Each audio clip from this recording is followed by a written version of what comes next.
Vamos a ver ejemplos de aplicación de las técnicas que estudiamos durante el curso para el análisis de reacciones químicas de los alimentos. Esto es muy importante, sobre todo para el control durante los procesos que sufren las materias primas y también durante el almacenamiento, ya que se puede considerar que los alimentos son como pools de reactivos en los que coexisten compuestos de muy variada reactividad y muchas veces expuestos o bien a altas temperaturas o bien, bueno, también a altas presiones, es decir, a condiciones de proceso diversas, pero también durante almacenamientos a largos tiempos, el efecto es muy parecido al de alta temperatura. Bueno, entonces, en general vamos a ver que las técnicas más empleadas para investigar intermediarios son técnicas cromatográficas, cromatografía gaseosa y HPLC combinado con masa, y que, de acuerdo con lo que vimos en la clase anterior, por ejemplo, furosina, acá hay uno de los ejemplos, hay métodos, se van desarrollando y mejorando métodos para hacerlos más sencillos, más prácticos, de resultados más rápidos. Y, por ejemplo, acá hay un método de ultra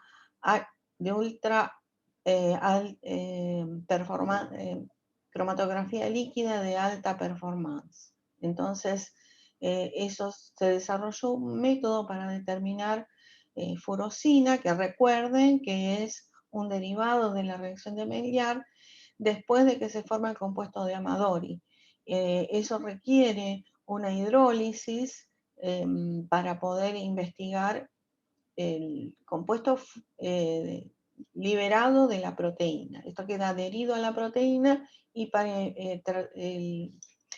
digamos, investigarlo hay que hacer una hidrólisis y luego la cromatografía. Muy limpiamente, como ven acá en estos cromatogramas, se observa la presencia de furosina. Entonces, para cada intermediario se desarrollan métodos específicos.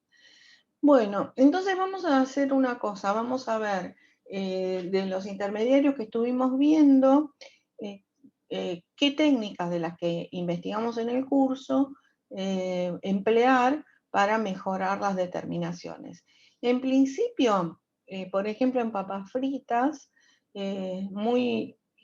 generalmente lo que se investiga es la oxidación de lípidos y también la acrilamida, que es resultado de la reacción de Maillard.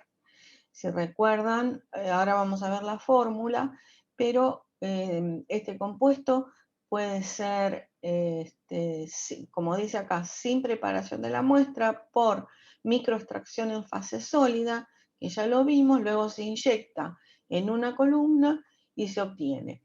Digamos, si no se emplea este mecanismo, esta técnica de preparación de la muestra por microextracción en fase sólida, en la que se volatiliza la acrilamida, su determinación lleva una derivatización. Otra técnica es hacerlo por derivatización, que requiere trabajar con bromo líquido y bastante engorrosa, y luego cromatografía gaseosa. Pero así directamente se puede obtener del espacio cabeza absorbido en la fibra y luego se inyecta directo en un cromatógrafo. Ese sería uno de los ejemplos donde estamos usando esta técnica de extracción que vimos al principio. Bueno, también podemos emplear métodos enzimáticos para liberar las zonas de las proteínas que han reaccionado con azúcares o con lípidos oxidados. El glioxal puede ser es un dialdehído que puede ser, es muy reactivo y puede provenir de la oxidación de glucosa, por ejemplo, o de la oxidación de lípidos. Entonces, acá un poco se juntan las reacciones. Cuando uno está buscando modificaciones en las proteínas, bueno, podemos analizar por ejemplo, hidroximetilfurfural, puede ser también el furfural derivado de la oxidación de lípidos. Entonces, hay un tratamiento previo que se le hace a la proteína, que es con pronasa, que es una proteasa que me libera todas estas terminales, y digamos que de alguna forma puede suplantar un poco a la hidrólisis ácida, lo cual abrevia muchos pasos de análisis largos y con exposición a clorhídrico fuerte, ¿no? Concentrado. Bueno, entonces, por ejemplo, para hidroximetilfurfural y los furfurales también se requiere un tratamiento previo, pero si uno usa pronasa, se pueden liberar las terminales, estas modificadas, serían las partes glicosiladas de las proteínas, se pueden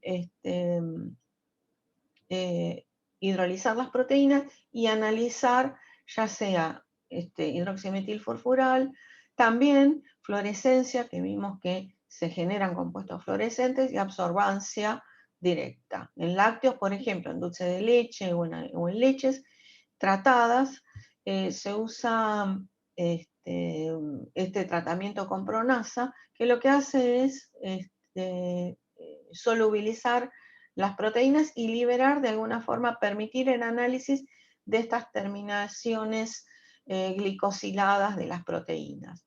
La fluorescencia, entonces, se puede hacer algo, determinar tal cual, por ejemplo, en dulce de leche, supongamos, se puede determinar la absorbancia en forma directa y luego la absorbancia después de la hidrólisis. Lo mismo hidroximetilfurfural y fluorescencia. Es muy común analizar la fluorescencia directa de un producto, para lo cual también hay que evitar turbidez y otros problemas, pero se analiza en forma directa y luego de la hidrólisis. Entonces eso me daría los compuestos fluorescentes libres y en presencia, y los que están unidos a fracciones proteicas. Bueno, entonces esta sería otra aplicación de un tratamiento enzimático. También para la acrilamida hay un tratamiento enzimático con amidasa que libera ácido acrílico y con eso se libera también amoníaco. Y ese ion amonio lo puedo determinar, como habíamos visto, con electrodos selectivos amonio, o también por medición de cambios de conductividad en zonas sensibles del electrodo usando, debido al aumento, este ion aumenta mucho la conductividad, entonces son dos determinaciones electroanalíticas. Entonces sería una aplicación de una enzima más un método electroanalítico que también mejora bastante la practicidad de la técnica empleada, comparada con la técnica tradicional de determinación de acrilamida. Para acrilamida, acá está la forma, cómo se forma a partir del aminoácido aspargina, en presencia de azúcar. Acá dice azúcar, pero se vio que también a partir de los lípidos se forma. Entonces, muy frecuentemente se utiliza su determinación en productos amiláceos, en papas fritas o también muchos productos panificados. Y se puede emplear otro método electroanalítico que consiste en, acá está la misma reacción, consiste en adherir un macrociclo tetralactámico, que es esta estructura, justamente adherir esto a un cristal de cuarzo, y eso, recuerdan los sensores piezoeléctricos que son sensibles a los cambios de masa. Entonces, dentro de este macrociclo se introducen las parginas, de alguna forma interactúa, se compleja en el macrociclo, queda retenido ahí. Entonces, al retenerse la acrilamida, lo que ocurre es un cambio de masa y eso lo detecta el sensor piezoeléctrico. Entonces, eso sería otro método electroanalítico muy simple para poder determinar acrilamida, que es un compuesto que está seriamente cuestionada su presencia por cuestiones que puede ser cancerígeno. Entonces, otra aplicación entonces de los métodos electroanalíticos, muy sensiblemente y en forma muy práctica, digamos, se puede determinar acrilamida con estos sensores. Bueno, también hay pruebas ELISA que se desarrollaron para determinar acrilamida. La acrilamida de por sí no tiene poder antigénico. O sea, este sería un ejemplo en que yo tengo que modificar una proteína que generalmente es albúmina bovina con la acrilamida. En este caso, entonces, la acrilamida sería el apteno, que sería la fracción de la proteína a la que yo quiero que reaccione el anticuerpo. Entonces se inyecta un conejo, generalmente, y se obtienen los anticuerpos que desarrolla el conejo contra esta proteína modificada con acrilamida.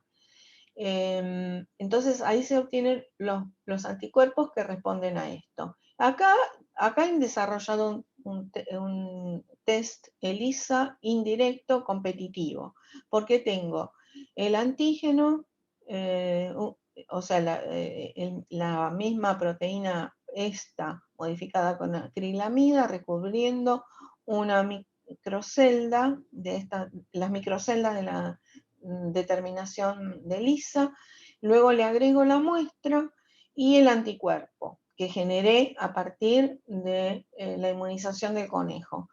Entonces, como es competitivo, va a reaccionar más fácilmente el anticuerpo con el antígeno libre, que es el de la muestra.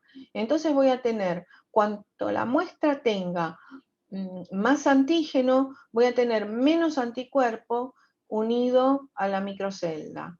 Entonces, acuérdense que hay un lavado y después yo voy a revelar la presencia de este anticuerpo mediante un segundo anticuerpo que tiene marcado con la enzima, después agrego el sustrato como de costumbre y observo la aparición del producto. Entonces este sería un competitivo, porque acá está compitiendo el antígeno libre con el antígeno que está unido a la microcelda, y cuanto más antígeno libre haya, menos anticuerpo voy a tener disponible para unirse a la microcelda. Entonces, por eso la curva de calibración es inversa. Entonces, esto sería otra forma interesante de analizar la presencia de acrilamida. Bueno, si recuerdan, lo más frecuente, lo más común para analizar los derivados de la reacción de Maillard es espectroscopía ultravioleta visible. Esto es lo que usa mayormente todo el mundo. Y se puede hacer absorbancia en el ultravioleta a 290 nanómetros, y en el visible se hace entre 420 y 490 nanómetros. Es la zona que absorbe el amarillo, el color amarillo-marrón. Entonces, para absorbancia en el visible, entonces se elige generalmente 420 o puede ser 450 o 490.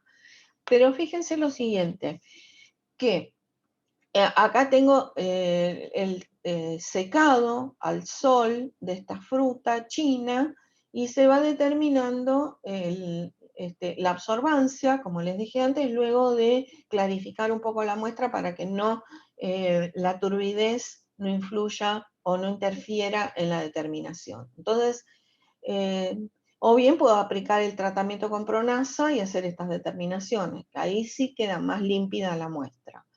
Bueno, entonces han seguido la formación de compuestos de Maillard que absorben en ultravioleta, que son los furfurales, hidroximetilfurfural, furfural o metilfurfural, y la absorbancia en el visible. Fíjense que esto es el secado de un fruto y lleva muchos días, y lo que se hace es entonces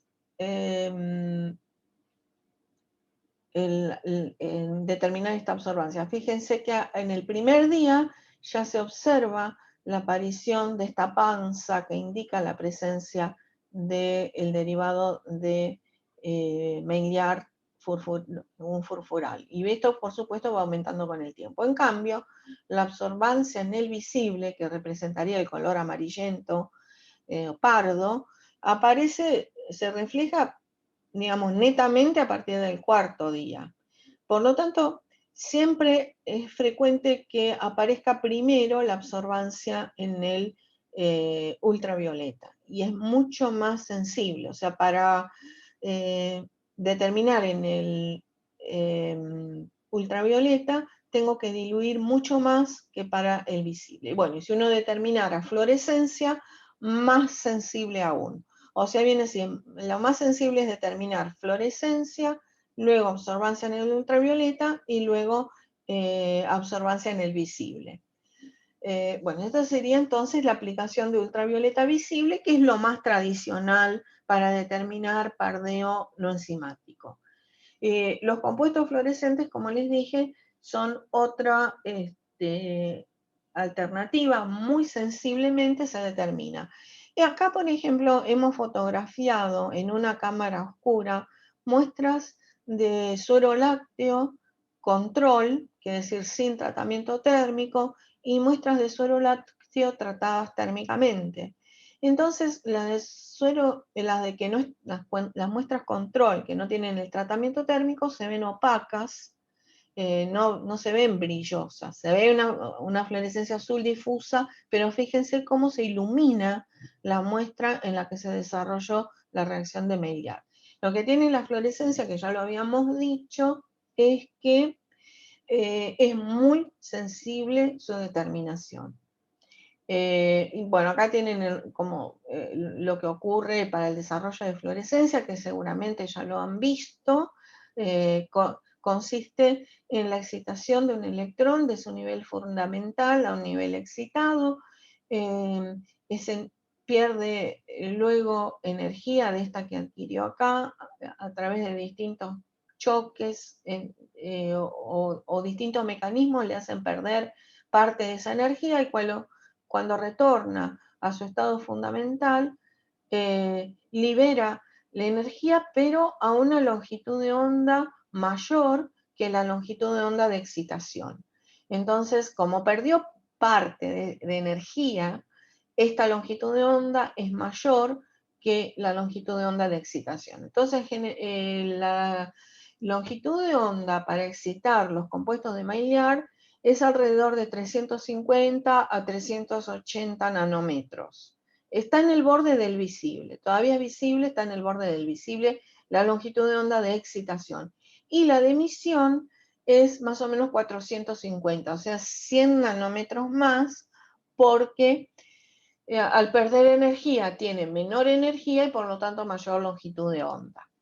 Esto es para que vean también la sensibilidad de la determinación de fluorescencia, al igual que vimos con lo del ultravioleta, pero aún más sensible. Acá está en función del tiempo, en horas, la aparición de color visual, la absorbancia, 490 nanómetros, y la fluorescencia, en cuentas de fluorescencia. Entonces se observa que la aparición de color acá aparece a las 4 horas. Esta es una solución que tiene glucosa y glicina calentada a 100 grados, alta temperatura, y a 490 nanómetros, algo parecido al visible, porque digamos que esto en el tercer decimal de absorbancia es imperceptible. O sea, recién acá en el visible se empieza a percibir el color. En cambio, con la fluorescencia, ya a la media hora puede observarse la aparición de cuentas de fluorescencia que estaban ausentes en el control a tiempo cero. Entonces es muy sensible. Y encima, para fluorescencia, por lo tanto, tengo que diluir mucho, a veces 1000 veces las muestras. Las mediciones de fluorescencia se pueden hacer fácilmente nosotros tenemos un sistema portátil que consiste, esta sería la parte del espectrofotómetro, esta es la fuente de luz, que tiene distintos filtros, uno puede poner filtro azul, el de 380 es un filtro azul. Esto es una fibra óptica que va a donde está la muestra y a 90 grados, recuerden que fluorescencia se mide a 90 grados de la luz incidente, se coloca otra fibra óptica que va al detector. Entonces, y eso transfiere los datos a la computadora. Entonces se pueden determinar espectros de fluorescencia cambiando, por ejemplo, la longitud de onda de excitación.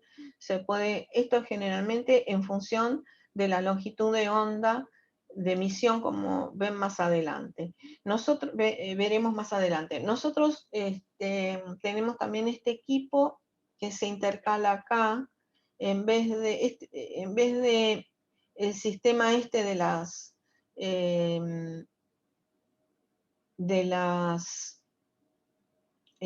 fibras ópticas, tenemos esta sonda que se coloca a 45 grados. Esto genera, digamos, transporta la luz a 380 nanómetros y la misma sonda recibe la luz que emite la muestra y eso lo lleva al detector y al espectrofotómetro para el análisis. Con eso determinamos que la relación de cuentas de fluorescencia a 520 dividido en la cuenta de fluorescencia a 440 para productos de maíz cocidos durante distinto tiempo,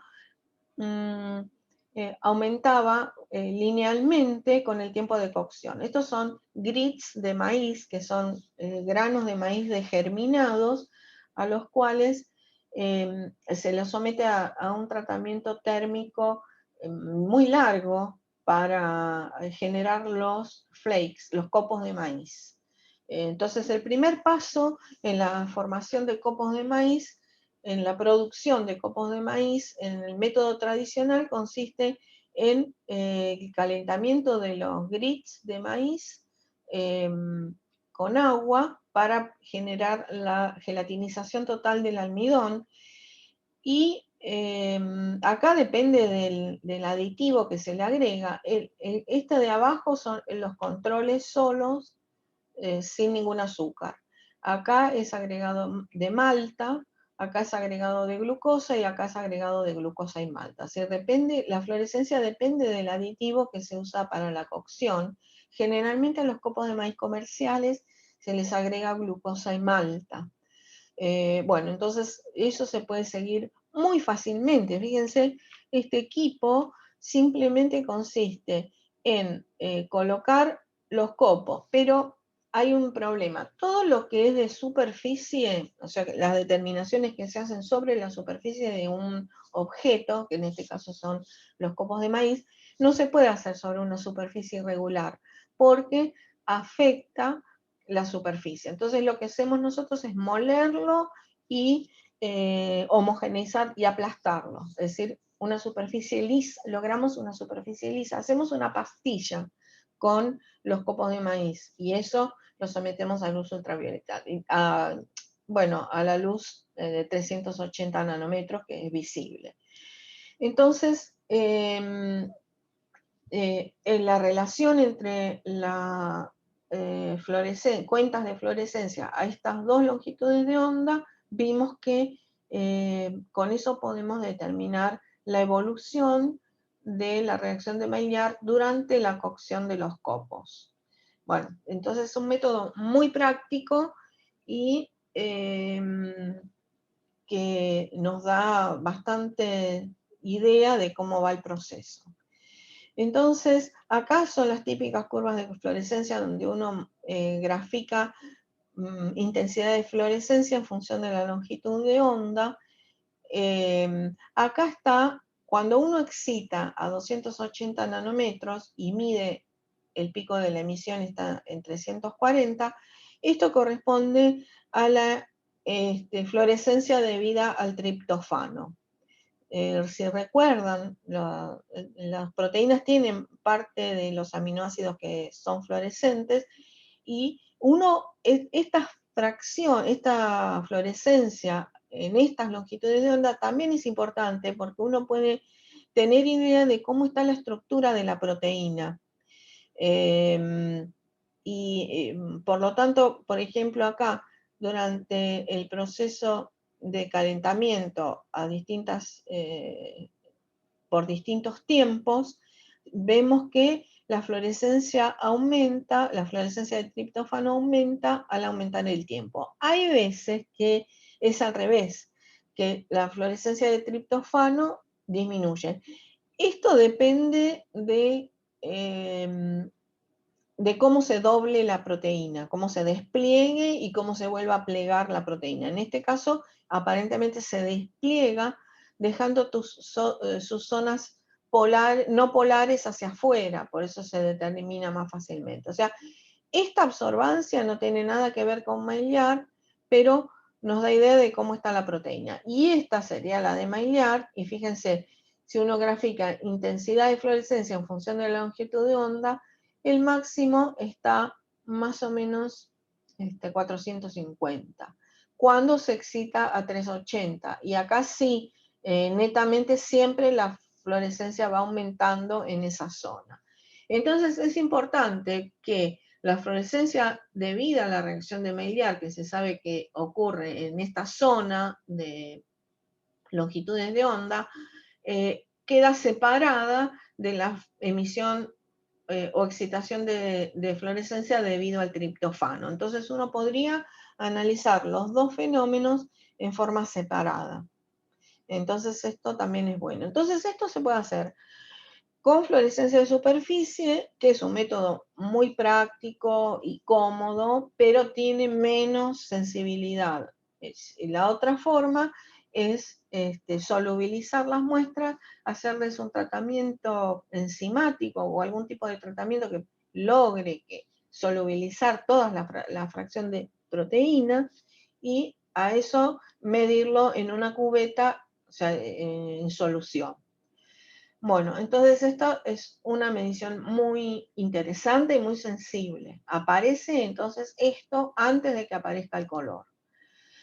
Bueno, la reacción de Maillard también produce entrecruzamiento de proteínas, que es lo que genera pérdida. Por ejemplo, si esta proteína tiene una función enzimática, o sea, es una enzima, al producirse el entrecruzamiento, pierde la función enzimática.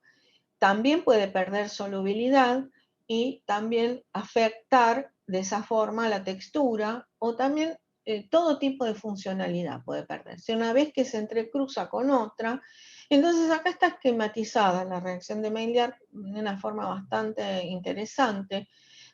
Esta es la proteína y este triángulo negro representaría el grupo amino. Este es un azúcar reductor, más frecuentemente glucosa. Se une formando la base de Schiff. Todavía no cambió nada. La base de Schiff es simplemente conjugación. Pero esto se genera un producto de Amadori y ahí sí, esto implica una isomerización que está representada por el cambio de forma. Si ven las flechas, hasta acá, hasta el producto de Amadori, todavía es reversible, o sea, todavía no ha perdido valor nutricional, por ejemplo, la proteína no se ha estropeado tanto. Pero si la reacción progresa, este producto de Amadori se transforma en productos que están representados con esta forma, que son los productos de glicosilación avanzada, que tienen mucha habilidad para entrelazarse con otra proteína, ¿ven? Con la misma proteína, y así se van formando entrecruzamientos que, como les digo, le hacen perder toda la funcionalidad, ya sea enzimática, la solubilidad, el valor nutricional. Bueno, eso se puede determinar, por ejemplo, por electroforesis, porque las proteínas que están entrecruzadas cambian el peso molecular, etc. Pero estos ajes se pueden determinar a través de métodos ELISA. Como mostramos antes para acrilamida, lo que se hace para generar el anticuerpo es modificar una proteína, por ejemplo, con carboximetillicina o con algún otro carboxietillicina. Entonces se le agrega la porción esta del aje, por ejemplo, a una albúmina bovina, eso se inyecta a un conejo o algún otro animal, se generan los anticuerpos y con eso se puede generar el test de ELISA, que lo pueden hacer competitivo indirecto, como vimos antes, o cualquiera de las formas que habíamos analizado en la clase de ELISA. Entonces, esta es una forma, otra forma de aplicar los métodos ELISA para analizar la formación de ajes en la reacción de Maillard. Bueno, ahora pasamos a los productos de oxidación lipídica. Al igual que vimos en los métodos para analizar la reacción de Maillard, también se pueden analizar intermediarios, como ser el furfural que vimos antes, o los productos que absorben en el ultravioleta, o bien los productos finales. Si queremos analizar la parte inicial de la reacción, usamos el índice de peróxido, que son los intermediarios iniciales. Y entonces usamos una iodometría. Esto, digamos, sería lo tradicional, donde se hace reaccionar el hidroperóxido con yoduro de potasio, se forma yodo y ese yodo se titula con tiosulfito, pasa a tiosulfato. Entonces, como todas las iodometrías tienen problemas de que bueno, por supuesto llevan más tiempo, eso es una titulación. También los peróxidos son muy reactivos y en el medio pueden reaccionar con otra cosa, y el yoduro que se forma se puede oxidar con el oxígeno del aire y volver para atrás, o sea, no detectarlo bien, el punto final no es claro. Acuérdense que acá este yodo se detecta con almidón gelatinizado, el complejo yodo-almidón, al que se le agrega azul de metileno para mejorar un poco el punto final, pero igualmente ese punto final no es demasiado claro, y si uno pierde tiempo se vuelve a oxidar el yoduro. Entonces, como todas las iodometrías, no es claro el punto final y es medio trabajoso. Digamos, habíamos visto que una de las ventajas es usar tituladores automáticos, así como los de Carl Fisher. Eso mejora mucho la practicidad del análisis y el tiempo y el punto final, por supuesto la precisión. Entonces, esa sería una mejora, usar tituladores automáticos. Pero también podemos usar métodos electroquímicos, donde el yodo liberado se reduce en un electrodo de platino y eso se detecta a potencial constante, y esto tiene mucha mayor sensibilidad, esta determinación electroquímica, que es la que puede hacerse en un titulador automático, por ejemplo. También hay métodos colorimétricos que tienen mejor definición, como los basados en la oxidación de el ion ferroso a férrico. Este también es mejor que la iodometría, y también se puede hacer por espectrofotometría. Y por supuesto siempre HPLC o CG masa pueden servir para analizar los intermediarios. Esos hidroperóxidos se pueden adaptar métodos por HPLC y masa, CG masa, para poder analizarlo. Entonces, acá estaríamos empleando métodos electroanalíticos o espectrofotométricos, que son mucho mejores que las titulaciones tradicionales. Bueno, eso sería para los intermediarios, para el valor de peróxido. Ahora, para los productos finales, habíamos visto nosotros que uno de los productos finales es malondialdehído, que proviene de la oxidación de los ácidos grasos. Eso unido al ácido tiobarbitúrico es un cromóforo que tiene color rojo, más o menos se puede observar amarillo, anaranjado, que se puede analizar a 450 nanómetros, o también recomiendan medirlo a 450 y a 530 para hacer para hacer una resta y restar interferencias. O sea, por espectroscopía visible, uno podría determinar el producto de oxidación. Con el ácido tiobarbitúrico, esto se usa mucho como medida de control de oxidación, pero ya está en estadios avanzados la oxidación cuando se detecta. No es específico porque por eso se llama sustancias reactivas al tiobarbitúrico. También se hace sobre el extracto ácido del alimento o bien un destilado o en un exudado desproteinizado. Como ven, requiere un tratamiento de la muestra y se expresa en miligramos de malondialdehído por kilo de alimento. En reemplazo del tiobarbitúrico, uno puede usar paranicidina, que también reacciona con el malonaldehído y da un cromóforo amarillo que absorbe a 350 nanómetros. Esta es la segunda opción. Esto se hace en medio acético glacial y la ventaja es que está relacionado con el olor a rancio, es decir, a partir de un determinado valor de paranicidina ya se percibe aroma a rancio.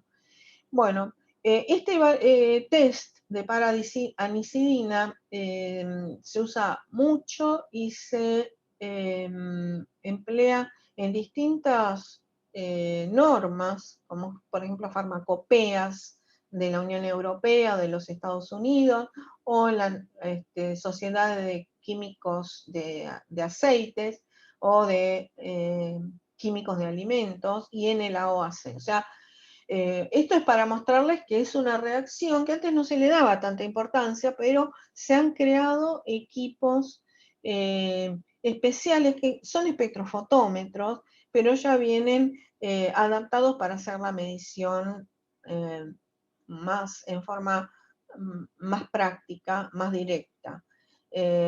Y hay un valor de oxidación total que se define como la suma de 2 veces el valor de peróxido más el valor de paranicidina. Por supuesto, el valor de peróxido vimos que estaba expresado en miligramos, no, este es el de tiobarbitúrico. Bueno, hay que buscar, se buscan formas de expresarlo de la misma manera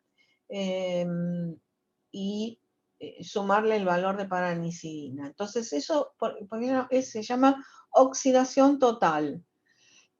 Y está sumando la de los reactivos, los productos primarios o intermediarios, más los productos secundarios o productos finales de la oxidación. Y también, esto es para el valor de paranicidina, pero también se puede hacer con el valor de TIVAX. Por lo tanto, tendría que expresar bajo una misma unidad ambas formas. O sea, tengo que buscar la forma de expresarlo, de homogeneizar las unidades para poder sumar. Pero es un índice que se usa bastante. Bueno, entonces esos serían más o menos un poco los métodos tradicionales y digamos cómo se podrían mejorar y, digamos, hacerse más prácticos. También hay ensayos electroquímicos acelerados para analizar estabilidad oxidativa y se usa el índice de Rancimat, por ejemplo, que son medidas de conductividad, o sea, empleamos métodos electroanalíticos. ¿En qué consiste? Que la conductividad en función del tiempo, durante una oxidación, va aumentando después de un periodo de inducción. O sea, se pueden observar la forma típica de las oxidaciones que vimos nosotros, que tenía un periodo de inducción y luego un aumento. Bueno, la conductividad sigue el mismo perfil. Entonces, justamente se diseñó un equipo para determinar la conductividad. ¿Dónde? ¿Directamente en el aceite? No. Lo que se hace es hacer circular aire o también puede ser oxígeno en donde está el aceite. Por eso se llama ensayo de oxidación acelerado, que nos da un índice de estabilidad. Entonces yo hago circular oxígeno o aire por la muestra.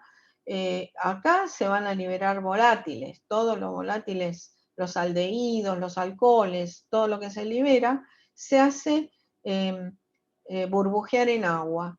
Ahora, en el agua se van a solubilizar gran parte de esos aldehídos de bajo peso molecular se van a solubilizar en agua y eso hace aumentar la conductividad del agua. Entonces se detecta a través de un conductímetro y da la curva típica. Acá está en microsiemens en función del tiempo. Y este es el equipo que se usa. Entonces, estos son los tubos donde se coloca la muestra, que sería este.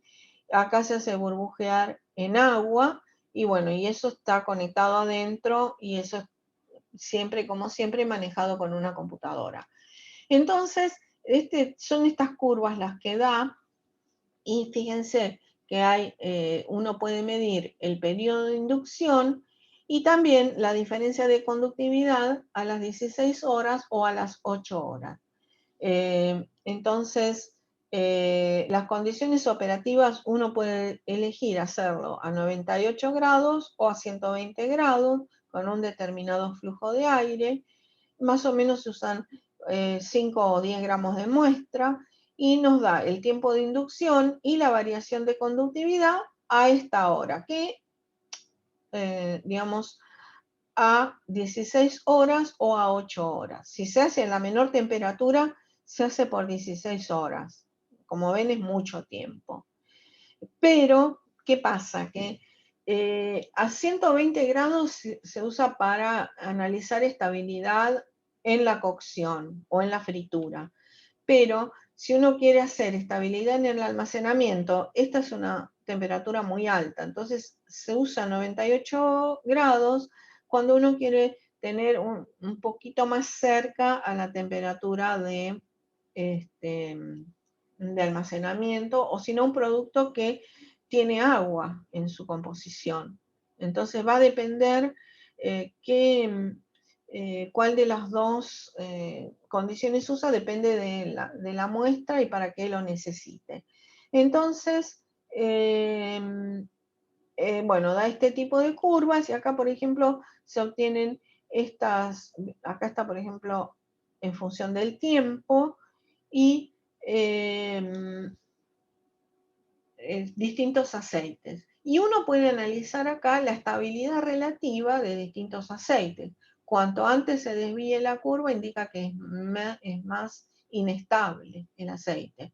En este caso, el girasol es el más inestable, el de soja le sigue, el de oliva y el de arroz. Ojo con el aceite de oliva, acá se comportó como bastante estable. El de oliva, de por sí, como tiene gran proporción de ácidos grasos saturados o con menos número de insaturaciones, de por sí es estable. Lo que pasa es que el aceite de oliva, al no refinarse, generalmente la oliva virgen no se refina y ahí les daría mucho más chico, mucho menor estabilidad. Este es un aceite de oliva, pero está refinado, por eso está, o sea, está eliminada la acidez titulable del aceite de oliva. Entonces, lo que podemos ver es que es un aceite estable cuando está refinado. Y lo mismo con el girasol. Hay muchos tipos de aceite de girasol. Hay girasoles alto oleico que son bastante más estables porque tienen menor proporción de ácidos grasos insaturados. O sea, va a depender mucho. No quiere decir que todos los aceites de girasol sean más estables que el de oliva, más inestables que el de oliva, ni que el de oliva sea más estable que todos estos. Siempre va a depender de cómo están procesados, si están refinados o no, si tienen eh, antioxidantes o no. Y se usa mucho este test también para analizar la efectividad de distintos antioxidantes. Acá están comparados distintos aceites, pero uno puede comparar distintos antioxidantes. Entonces, fíjense que es un método donde se pueden hacer muchas muestras juntas. Acá está el equipo. Se pueden hacer muchas muestras juntas, se coloca ahí y es totalmente automático. O sea, es una forma muy interesante de analizar la tendencia a la oxidación de distintos aceites. Bueno, y ahora vamos a ver un poquito de aplicaciones de FTIR para el seguimiento de las reacciones de Maillard. Nosotros hasta ahora habíamos visto para analizar algunas partes físicas, algunos cambios físicos, debido, por ejemplo, a gelatinización o retrogradación de almidón o a distintos tipos de cristalizaciones. Pero al estar modificadas tanto las proteínas como los azúcares, uno puede también analizar las modificaciones químicas. Con la reacción de Maillard, acá está un sistema lactosa-lisina con bajo contenido de agua, tratado entre 30 y 140 grados. Están acá los espectros separados para que se puedan ver las diferencias. Y lo que se ve acá es, ¿ven este pico doble que tiene como dos hombros? Bueno, esa es la parte que se vio que se modifica en función de la temperatura. Y eso se atribuye a modificaciones en la fracción de los carbonilos, de la zona de los azúcares, en realidad. Bueno, y es alrededor de 1020 nanómetros. Cuando los ponen todos juntos es más pequeño, o sea, se ve menos esa diferencia. Después ustedes van a ver en el trabajo práctico la modificación de la zona de las proteínas. Acá está modificada la zona esta de número de onda bajo, donde este es el hombro que se veía antes y también se puede analizar a 1050. O sea, tanto 1020 como 1050 hay cambios que uno los va siguiendo, ya sea en función del tiempo o en función de la temperatura. Entonces, acá dice los espectros están normalizados y deconvolucionados. Entonces, ¿se acuerdan que la deconvolución es un tratamiento matemático que se hace, el mismo equipo lo puede hacer sobre el espectro para magnificar algunos cambios de pendiente en estas curvas que así a ojo se ven lisas, pero que al calcular, al hacer ya sea la derivada segunda o la deconvolución, se magnifican algunas diferencias. Bueno, y acá hay otros ejemplos, la reacción de glicolaldehído, que es un aldehído muy, fíjense que esto es un aldehído, directamente no se cicla, por lo tanto, no es como los azúcares que tienen la forma cíclica. Este directamente acíclico, o sea, súper reactivo, y a 40 minutos a 55 grados ya se observan cambios en los espectros. Si uno usa glucosa y fenilalanina, se necesitan horas o días. A 55 grados se necesitan días para observar los cambios. Este es un aldehído muy expuesto, es decir, no se cicla, entonces se ve muy reactivo. Por eso el tiempo y la temperatura son cortos. Bueno, y acá están indicadas bandas que corresponden a algunas, acá están indicados algunas de las bandas disminuyen la absorbancia, otras aumentan.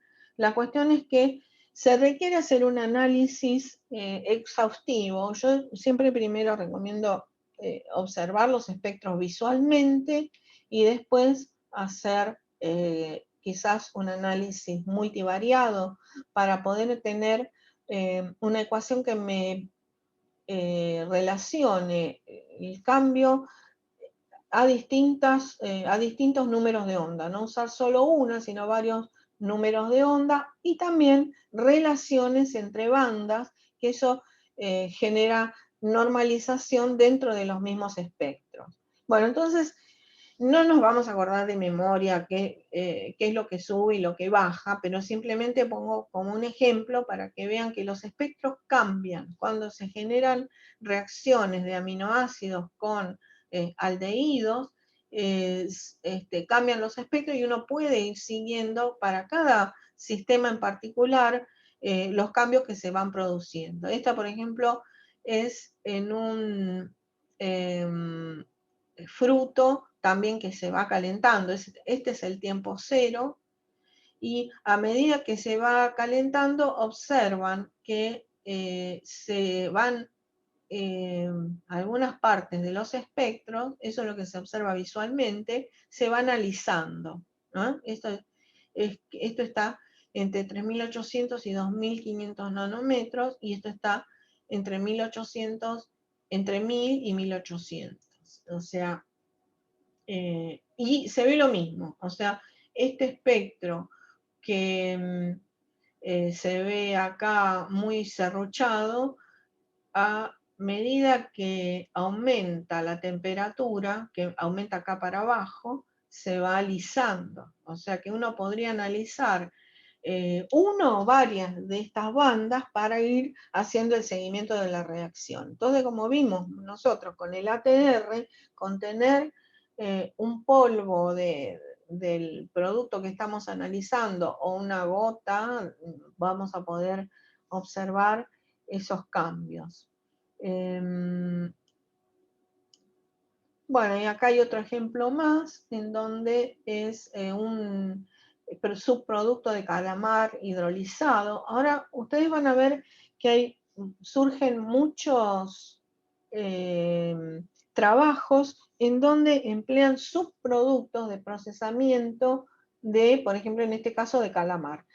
También muchos trabajos de procesamiento de subproductos de frutos, de vegetales, etcétera, porque la tendencia justamente ahora es aprovechar, no tirar nada de los subproductos que se obtienen del procesamiento de productos agroindustriales.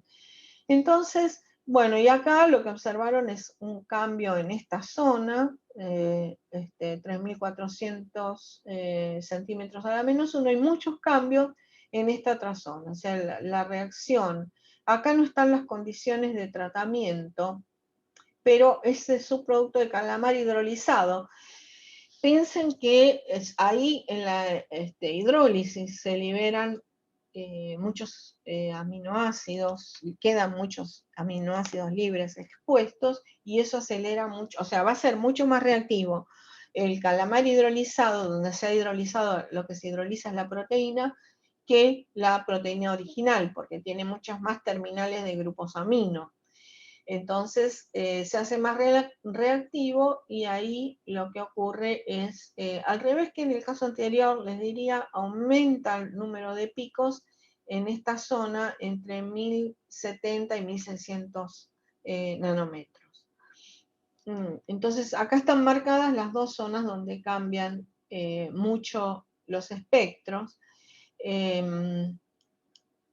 Y bueno, y lo mismo se puede hacer con la oxidación de lípidos, pero eso, digamos, entonces para mediar muy frecuentemente los trabajos lo hacen, si ven, en la zona de 1020 a 1050 y acá 1076, o sea, cambios en esta zona, y en esta zona de 1600 nanómetros, y estas corresponden más a las proteínas, a la zona de las proteínas, y esta más a los azúcares.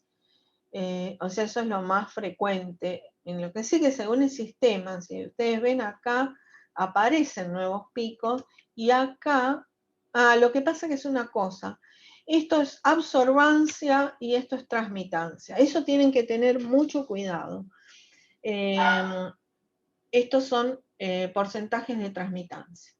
Bueno, les decía que con los lípidos podemos hacer lo mismo, o sea, ver los lípidos los vamos a analizar en esta zona y alrededor de 2850, 2000 a 3000 nanómetros, y en este caso es una harina de amaranto donde se observó la parte de oxidación en como una disminución de estos. C significa el control.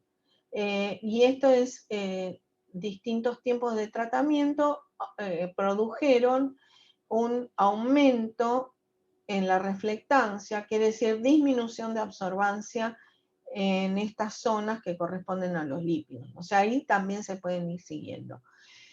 Todavía no hay métodos oficiales, a diferencia de cuando uno analiza otro tipo de metodología, como por ejemplo la de paranicidina. No hay métodos oficiales que usen infrarrojo para estas cosas, por eso que cada uno elige la banda que quiere y lo va siguiendo. Acá están las bandas típicas de aceites, tienen en esta zona, como dijimos, entre 2800 y 3450, tienen distintos tipos de vibraciones de carbonilos, o también esta corresponde a un sobretono, o vibraciones de estiramiento de carbono hidrógeno 2. Estas aumentan al ocurrir la oxidación. Y después tienen en 1740 el grupo carbonilo, pero de triglicéridos, y una vibración de estiramiento. Entre 1600 y 1700, vibración de estiramiento del doble enlace cis. Ojo que esta se superpone un poco con las de las proteínas, o sea que si tengo aceites y proteínas en esta zona, pueden cambiar las dos cosas. A veces se hacen restas de distintos tipos de cambios en las condiciones de tratamiento, o distintos controles o restas de espectros. Es decir, se hacen manipulaciones en los espectros para poder magnificar lo que uno quiere ver, los cambios debidos a ciertas reacciones. Bueno, y acá, esto creo que lo tienen en el trabajo práctico. Esto es la zona de los peróxidos, esta que corresponde a 3000, esta. También, además de eso, que de la vibración esa, es la zona donde se forman peróxidos, entonces ahí aumenta la absorbancia. Acá es la otra zona. Están esas zonas identificadas acá, con los distintos puntos, las distintas bandas indicadas. Entonces, de algunas de las bandas se pueden medir las alturas, como de esta o de esta. La altura de la banda, es decir, la absorbancia, me va a indicar por ejemplo, esta de los dobles enlaces cis, indica, eso va disminuyendo en función del tiempo. Y después de otras se analiza el ensanchamiento, ¿ven? O sea, hay que analizar si conviene observar la absorbancia, o sea, la altura del pico. A veces se analiza el área, o a veces se analiza cómo se ensancha, y también se pueden analizar corrimientos en el número de onda. Acá también están esas mismas zonas que se analizan en los aceites marcadas, y esto es en un aceite de jojoba a 140 grados. Van a ver que si son aceites, las pruebas se hacen a altas temperaturas, mientras que si son otro tipo de productos, se hacen a temperaturas normales de almacenamiento. Bueno, y acá también hay un aceite fresco y degradado. Ojo que esta está en transmisión, y se eligieron estas dos bandas para analizar los cambios. El fresco es el de arriba, y el aceite usado después de muchas frituras es el de abajo. La ventaja que tiene el método de infrarrojo, como vieron ustedes, si uno dispone de un accesorio de ATR, es que es muy fácil de manejar. Bueno, y acá hay otros ejemplos más, donde uno puede analizar la zona de los peróxidos y los carbonilos del éster, o los estiramientos de los dobles enlaces cis, y esta es otra muestra de aceite de girasol a 140 grados. También hay índices que, como yo les dije, analizar las relaciones de bandas o sumas o restas de espectros también puede dar mucha información.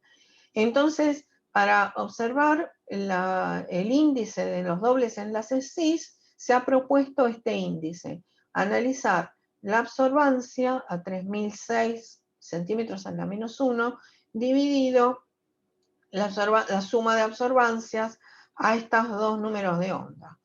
Y dividir esto para un tiempo t, y lo mismo para un tiempo t0.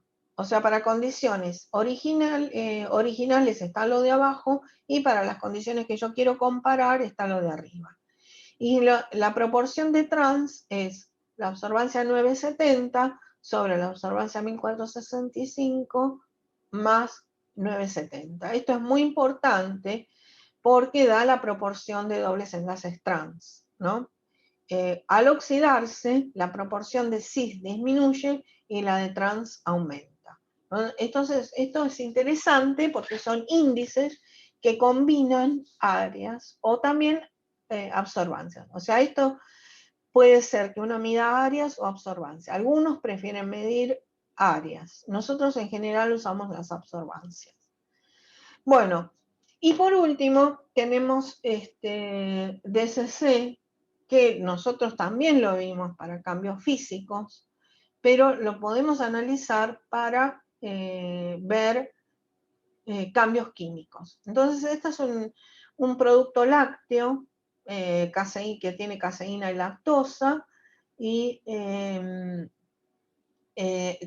realidad son tres productos, 1, 2, 3 y 4 productos que están tratados, son los termogramas, y se observa al ir aumentando la temperatura. Inicialmente ustedes ven acá, este desnivel es la temperatura de transición vítrea, luego la cristalización de la lactosa, acá se mezcla la cristalización de lactosa con este otro pico. Esta otra zona corresponde a la reacción de Maillard, que es exotérmica, y esta otra zona a la descomposición, porque ya está a más de 200 grados. Bueno, esta descomposición no nos interesa tanto, ojo, salvo que sea en un producto que uno va a tostar o en el caso del café, por ejemplo, a torrar. Ahí sí nos interesa esta zona porque eso se hace muy alta temperatura.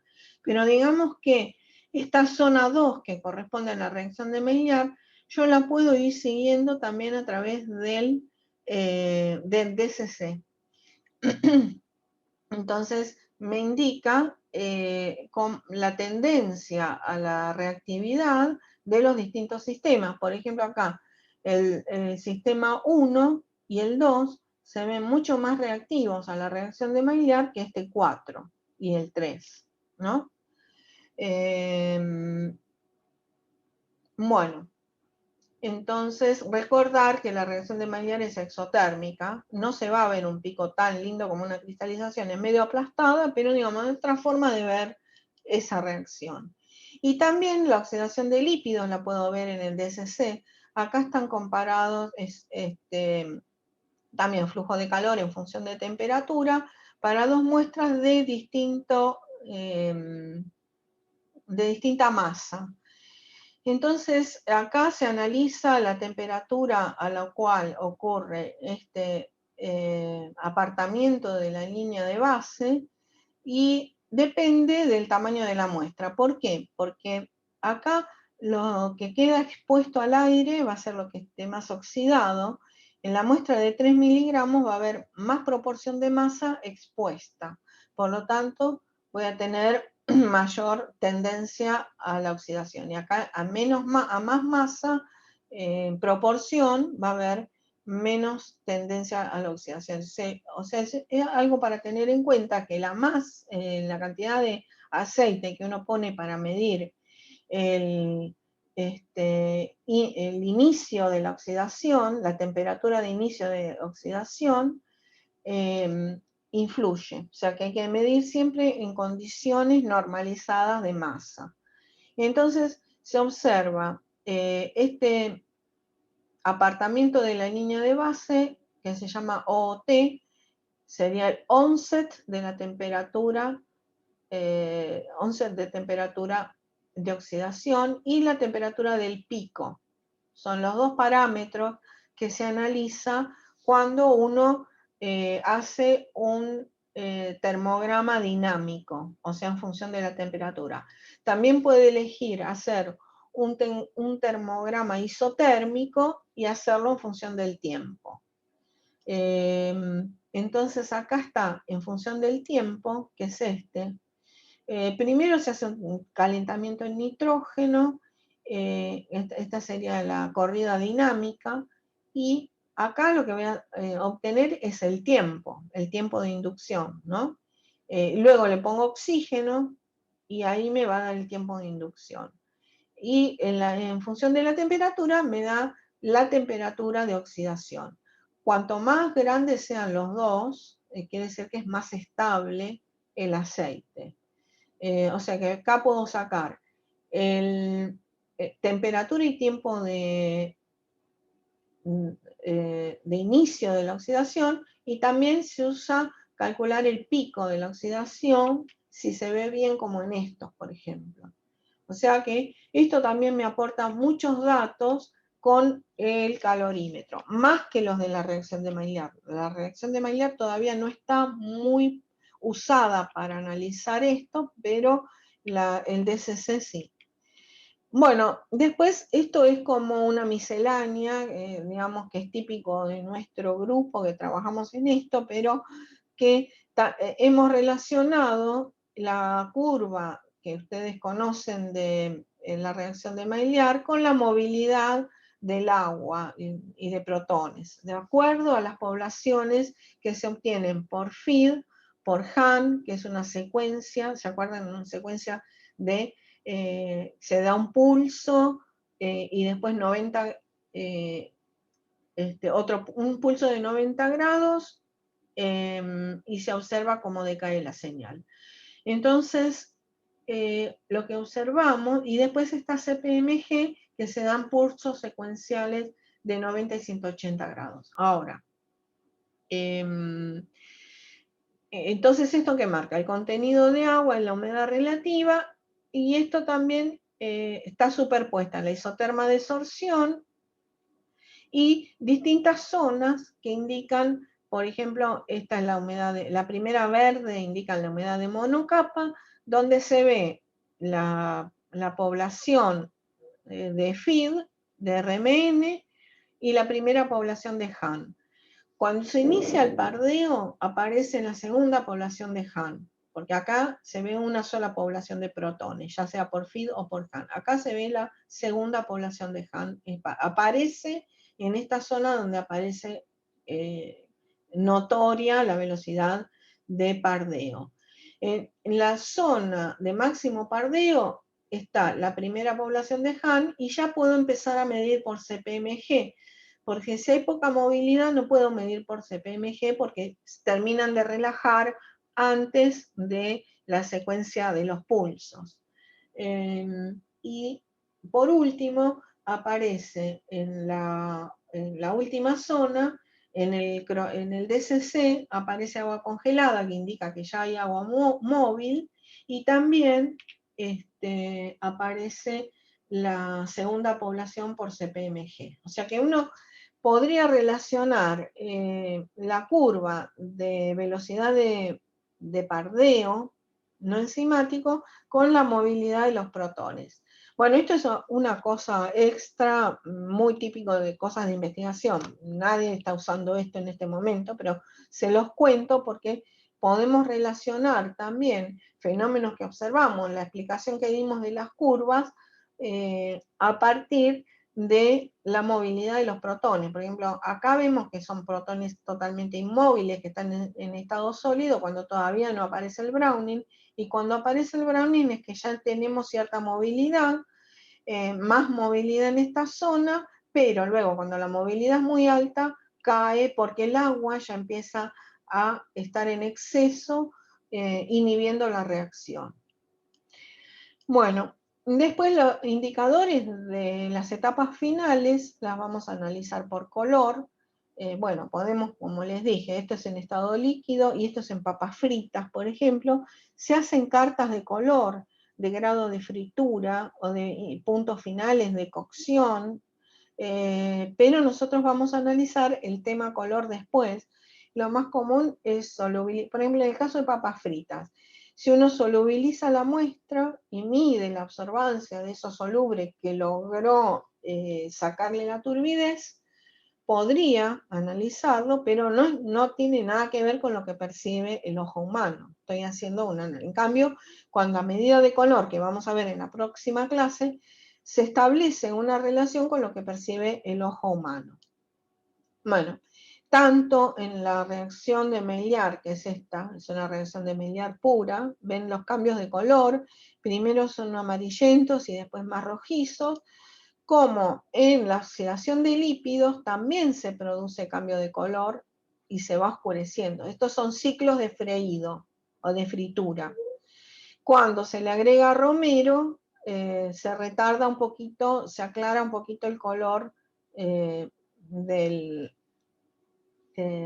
oscurecimiento porque el romero, todas las especias tienen antioxidantes que inhiben la oxidación. Entonces, el color puede ser un buen índice en algunos casos para seguir la estabilidad de los aceites, en ciclos de fritura, por ejemplo.